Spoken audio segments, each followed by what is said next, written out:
Hello, magandang buhay. Ito po, nandito pa rin po tayo sa ating taniman. Yan, nag-comment po kasi si Kuya Elmer, yung pinsang kong doon sa San Miguel na ano po yung prutas na yon, lemon.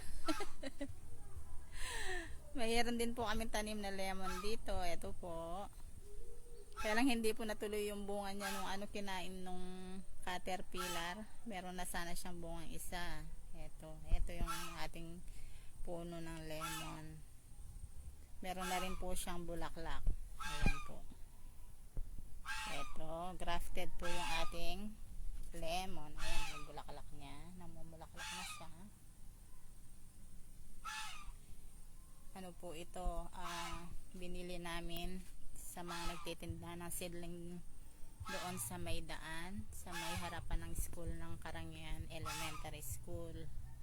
Ayan o, meron na siyang maliit na ubod. Ano ba ubod na tawag? Yung maliit na prutas, ayan, meron na siya. Sana matuloy na.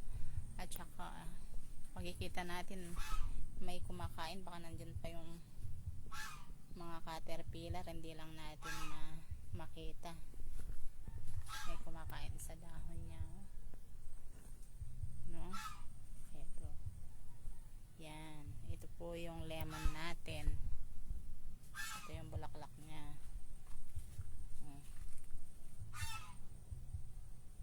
May kumukula-kulate na ampalaya.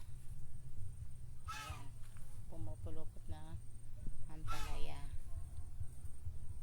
Yan, ito ang ating lemon tree.